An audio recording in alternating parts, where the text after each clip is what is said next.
Assalomu alaykum azizlar, qadrdonlar, yaxshimisizlar? Charchamay turibsizlarmi? Ancha bo'ldi, diydorlasha olmaymiz. Men sizlarni sog'inaman-u, endi sizlar meni sog'inmasanglar kerak. Zeriktirib yormayapmanmi deb sal tanaffus olib turibman. Xo'p, do'stlar, bir mulohazali fikr. Bugun maktabimizda so'nggi qo'ng'iroq.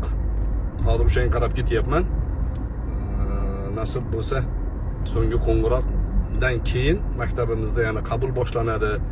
Yozgi ta'tilda biz kurslarni tashkil qilyapmiz. Nasib bo'lsa, inshaalloh maktab ta'lim yo'nalishi davom etyapti. Kitobga aloqador bir mulohazali fikrni o'rtoqlashib qo'ymoqchiman. Yo'l-yo'lakay do'stlarimiz bilan sayr sayohatda aytgan gaplarimizni qo'yib tarqatishyapti. Ko'pchilik to'g'ri mulohaza, to'g'ri fikr qabul qilishyapti. Ba'zilarda turli xil vaziyat ko'zga tashlanyapti. Esinglarda bor, mana shu kunlarda kitobni targ'iboti to'g'risida tirik kitob deb bir podkast qilishib, Xayrullo degan bir yigitni ko'p reklamasi chiqdi va uni kitob targ'iboti uchun qilgan harakatini har doim qo'llab-quvvatladik. Qarsakam chop qo'yay, qarsak chaldik. Kitobni targ'iboti gina yaxshi u kishini tasavvufida qilayotgan ishlarida. Lekin do'stlar, kitob targ'iboti da'vosi ortida qadriyatlarimizga hujum, aqidamizga hujum, tilimizga, adabiyotimizga, milliyligimizga hujum bo'lsa, u kitob targ'iboti qo'llab-quvvatlanmaydi. O'shanisi qo'llab-quvvatlanmaydi. Kitobga targ'ibot mumkin, uni qo'llab-quvvatlab bo'lmaydi. Nimaga desa, qadriyatimizga zid u, hattoki taqiqlanadi. O'qib bo'lmaydigan adabiyotlar ro'yxati bor. O'sha ro'yxatga ko'ra adabiyotni o'qib bo'lmaydi. Nimaga? Agar mana shu adabiyotlarni ham aralash qurlash o'qiyversa, odam dovdir bo'lib qoladi. Odamni dovdirab tashlaydi. Gitlerni Mujodalam degan kitobi bor. O'qigan odam ya'ni skinhead bo'lib qoladi. Juda xavfli kitob. Hizbut Tahrirning kitobi bor. Dindan uncha xabari bo'lmagan odam o'qisa, muammoga kirib qoladi, kallasi aylanib qoladi. Giovanni Boccaccio'ning kitobi bor. U ani 16-17 yoshli bolalar o'qisa buzilib ketadi. Bularni o'zini yoshi, o'zini joyi, o'zini mutaxassisligi bor. Shuni gapirsak, endi tagida yozishyapti. Nima deyishyapti, qarang. Izohlari bittasi. Ha, Abror Muxtor Ali, hasad qilyapsizmi? Xo'p. Hasad qilishim uchun sabablar nima sabab bo'lishi mumkin? U odamni ilmiy saviyasiga hasad qilayotgan bo'lsam, nima ilmiy saviyasi bor ekan? Qaysi kitobni o'qigan ekan u? G'azoliyni o'zini tilida o'qiy olarmikin? Ibn Sinoni Al-Qonun fi Tibb asarini oldiga qo'ysangiz, mulohaza qila oladimi? Yo o'sha o'rislarning kitobidan o'qib tarjima qilayotganda sizlar kitob o'qidi deyapsizlarmi? Shunga hasad qilyapmanmi men? Do'stlar, maqtanish emas u, men o'zini tilida o'qiy olaman. G'azoliyni o'qiy olaman men. Ibn Sinoni, Farobiyni o'zi yozgan lug'atida o'qiy olaman. O'qiy olaman, u yoqda tursin, o'qiganman. Ibn Rushdni o'qiganman. Roziyni, Kindiylarni mutolaa qilganman. Nimasiga hasad qilaman buni? Bir, ikkinchisi, bittasi endi hasad qilyapsan desa, boyligini nazarda tutadi-da.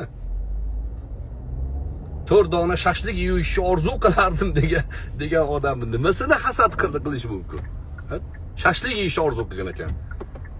Alloh taolo niyatlariga yetkazsin, mayli. To'yib shashlik yesinlar.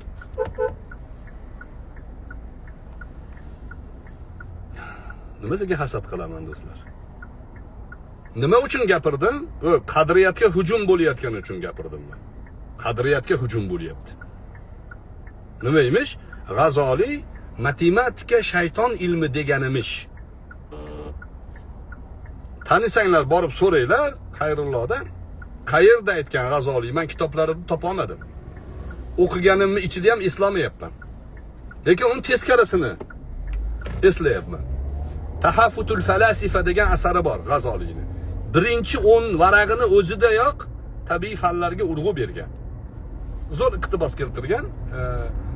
Bilmaganlarga ilm bo'lib qolsin. G'azoliy qanaqa odam bo'lgan? Falsafa faylasuflarga qarshi bahs qilishlikni kitobida aytadi.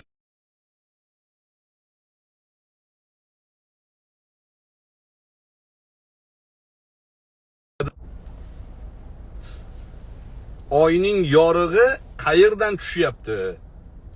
Quyoshdanmi?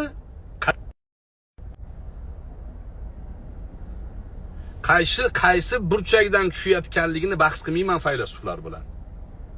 Nimaga desa, chunki faylasuflar o'sha narsalarni masalasida dinni inkor qiladi degan. Biz degan ular bilan falsafa yo'li bilan gaplashamiz. Bu endi sal murakkabroq jumla tuzildi, murakkabroq o'zi kitobdagi gaplari. Soddaroq qilib aytayin. Hozir bir minut. Imom G'azoliy aytadiki, bir odam oyning yorug'i quyoshdan tushyapti degan jumlani gapirsa va ortidan mana shu sababli payg'ambarlik xato, yolg'on desa, ikkinchi gapini sabab qilib oyga yorug'lik quyoshdan tushyapti degan jumlasini inkor qilib bo'lmaydi degan. Falsafani qarang. Bu nima degani? Dinni deb tabiiy fanlarni deb dinni yolg'onga chiqarish mumkin emas. Ikkalasi ikkita jabha degan.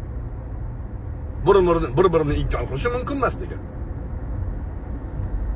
Va Ibn Sinoni nimasiga qarshi chiqqan? Ibn Sinoni o'sha shay haqidagi mulohazasi bor, bu falsafaga tegishli. Ikkinchisi qidam, azal masalasiga, azaliy, dunyo azaliy, abadiy degan tushunchasiga qarshi chiqqan. G'azoliy e'tiqod tomonidan Ibn Sinoga to'g'ri qarshi chiqqan. Lekin bu Ibn Sinoga azal masalasida, qidam masalasida qarshi chiqqanligi Ibn Sinoning tibbiyot masalasiga qarshi chiqqan deyilmaydi. Yevropa shunaqa talqin qiladi. Ruslar, mustashriqlar shunaqa talqin qiladi.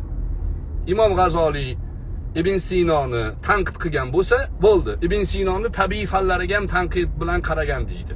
Yolg'on. Tabiiy fanlarni har doim qo'llab-quvvatlagan. Har doim. Arastuni musulmon diyoridagi musulmon ulamolarining ichidagi shogirdi deb qaraladi. Farabiy bilan Ibn Sino. Va bularga qarshi bularning falsafasidagi o'sha qidam, Arastuni tushunchalariga o'xshagan mavzulariga G'azoliy tanqidiy nazar bilan qaragan. Tahafutul falasifa degan asari yozgan. Tahafutul falasifa degani falsafaning cho'kishi degani. Ibn Rushd aynan G'azoliyning shogirdi bo'ladi. Ibn Rushd G'azoliyga qarshi tahafut degan kitob yozgan. Tahafut ya'ni falsafaning cho'kishi degan kitobning cho'kishi deb unga raddiya bergan. Bularni o'qimagan, o'rganmagan odam bitta rus tilidan tarjimani o'qib olib, G'azoliy matematikani shayton ilmi degan desa, unga raddiya beramizda. Kim bo'lishidan qat'iy nazar. Bizni kuzatib yurganlar ko'ryapti-ku, men tarixchiman degan odam Qutaybaga noto'g'ri ma'lumotni Qutayba haqida gapirsa qarshi chiqyapmiz-ku, raddiya beryapmiz-ku. Bizni do'stlar, bu bizning ishimiz bu bizni. Bundan pul olmaymiz. Bundan biz xalqimizni ziyoli bo'lishligini, biroz ilmiy ma'rifatli fundamentga ega bo'lishligini maqsad qilganmiz. O'sha maqsadimiz asosida gapiryapmiz.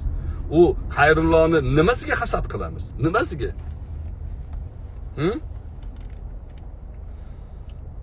Darvesh ichsa bo'laveradi, dono olim ichsa bo'ladi, podshoh ichsa bo'ladi deyapti. Ibn Sinoga to'nkayapti. Ibn Sinoning asarlarida uni ziddi bor, qarshi. Mast qiluvchi ichimliklar ruhni, aqlni, jismni buzadi degan. Jigarga eng katta zararli narsa shu degan, ichimlik degan. Mast qiluvchi ichimliklar degan. Mana shu narsalarni noto'g'ri gapirganda qarsak chalishimiz kerakmi? Hamma qarsak chalayotgan narsaga qarsak chalishimiz kerakmi? Yo'q, noto'g'ri joyini noto'g'ri deymiz. Kitobni targ'iboti, eyvalloh, kitob targ'iboti qilishimiz kerak. Xo'p, ana shu mulohazali fikrlarni o'rtoqlashmoqchi edim. Undan tashqari do'stlar, zo'r yangilik bor. Islom akademiyasida Imom Maturidiy markazlari bor. Maturidiy markazi bor. O'sha joyda Imom Maturidiyni Ta'vilatu ahlul Qur'an yoki Ta'vilatu ahlus sunna degan asarlari bor, tafsirlari. Shu tafsirni 19-jildga 19-poragacha tarjimasi chiqibdi. 1dan 4gacha yo'q, 5dan boshlanadi. 5dan boshlab 19gacha tarjimasi chiqibdi. Do'stlar, sotib olinglar. Bu talabalar uchun eng muhim manba. Juda ko'p qarshimizga, yuzimizga salafiyga o'xshagan, hizbiyga o'xshagan, sunnat inkorchisiga o'xshagan, qodiyoniyliga o'xshagan odamlar endi chiqib boraveradi. Fikriy maydonda. Nimaga? So'z erkinligidan ular ham foydalanadi. Ana shu vaziyatlarda bu kitob bizga juda ham asqotadi. Shu kitobni olinglar, shu kitobni talabalarga olib beringlar. Agar puldor odamlar bo'lsa, talabalarga shu ta'vilotni sotib olib beringlar. Talabalarda bo'lsin, madrasa talabalarida, ma'had talabalarida bo'lsin bu. Albatta ular arabchasini o'qiy oladi, lekin tarjimasi ko'proq mutaxassislar tomonidan qilingan, saviyani oshirishga xizmat qiladi. Keyin ular Tavhid degan kitobi bor, Imom Maturidiyni, buni ham to'liq tarjima qilishibdi. Keyin Tavhidni arabiy matni bir dona Yevropada nusxasi bor. Aynan qo'lyozmani o'zi, aynan Imom Maturidiyga tegishli. O'shani tahqiqni chiqarishibdi O'zbekiston Islom akademiyasi Maturidiy markazida. Ajoyib ish bo'pti. Ilmiy ishlar bo'lyapti do'stlar. Kim nima gapirsa gapirib yuraveradi, ilmiy ish qoladi do'stlar. Shularni aytaylik dedik. Kitob targ'ibotiga 5 baho. Lekin G'azoli Ibn Sino haqlaridagi gaplariga 0 baho. Baho beramiz.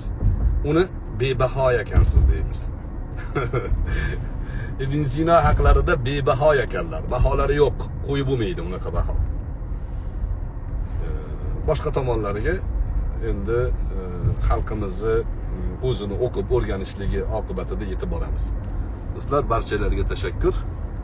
Qaysi kitobni aytdilar deyaptilar. Ta'vilatu ahlul Qur'an yoki Ta'vilatu ahlus sunna degan kitob bor. Imom Maturidiyning tafsir kitoblari. Shuni tarjimasi chiqibdi. Surishtiringlar, kam menimcha, ko'p nusxada emas u. Olib qo'yinglar. Talabalari albatta bo'lish kerak. Talabalarni kutubxonasida. Barchalarga tashakkur. O'zinglarni ehtiyot qilinglar. Assalomu alaykum va rahmatullohi va barakatuh. Bitta she'r aytib bering. Bu ani kitob targ'ibotida 4 qator she'r bor. Najib Fozilning she'ri. Bizda juda ko'p odamlar o'zini ziyoli sanaydi-da. Najib Fozil aynan mana shu o'zini ziyoli deb sanayotgan odamlarga aytgan. Insof qolmadi, insof. Hammada bola chaqa. Bizda eng katta johil, eng ziyoli tabaqa. Zo'r gapirgan. Bizda haqiqiy chiqib olib o'zini olim ko'rsatib gapirayotgan professor unvoni, galstuk taqvor gapirib turgan odamni yaxshilab quloq tutsangiz, eng katta johil. Insof qolmadi, insof. Hammada bola chaqa. Bizda eng katta johil, eng ziyoli tabaqa.